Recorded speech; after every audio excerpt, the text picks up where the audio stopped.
तर स्टुडंट, आता आपण बघितलं नेचर ऑफ रिॲक्टंट आणि साईज ऑफ पार्टिकल हे कसे अफेक्ट करतात रिॲक्शनच्या रेटवर.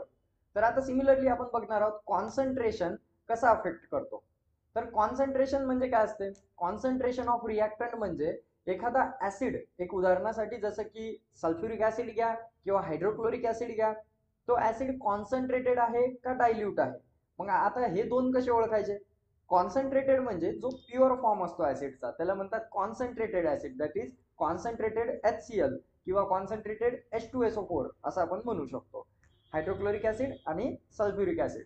आता हे कॉन्सन्ट्रेटेड आहेत म्हणजे हे प्युअर फॉर्म ऑफ ऍसिड आहे. जर हे हातावर पडले किंवा अंगावर पडले तर डायरेक्ट जळू शकते आपला अंग, म्हणून त्याला कॉन्सन्ट्रेटेड असं म्हणतात, प्युअर फॉर्म.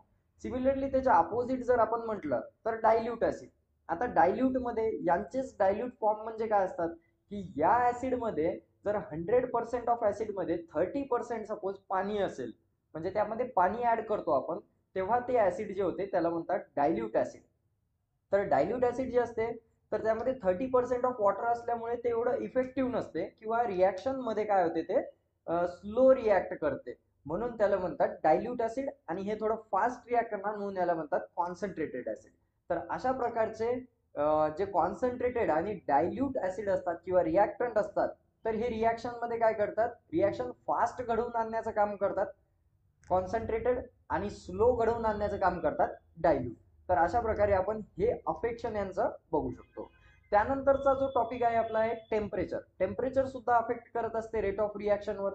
आता जसं की तुम्ही घरी बघा, तुम्हाला जर गडबड झाली असते बाहेर जायची आणि तुम्हाला आंघोळ करायची आहे सकाळी सकाळी, तर त्यासाठी तुम्हाला फास्ट जर आवरायचं असेल तर तुम्ही गॅसचा स्पीड फुल करता आणि पाणी लवकरात लवकर बॉईल कसं होईल याची वाट बघता.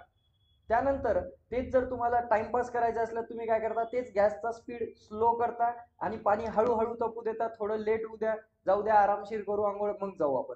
म्हणजे यानं काय होते की तुम्ही टेम्परेचर हाय केलं तर तिथे फास्ट पाणी उकळून येते, तेच टेम्परेचर स्लो केलं पाणी उकळायला वेळ लागते.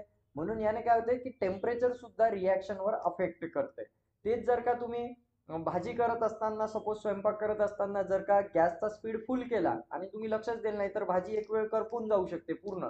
आणि स्लो स्पीड केला तर काय होते की ती हळूहळू हळूहळू त्याच्यावर रिॲक्शन होत राहते. म्हणजे ही रिॲक्शन स्लो किंवा फास्ट करणं हे आपल्या हातामध्ये असते.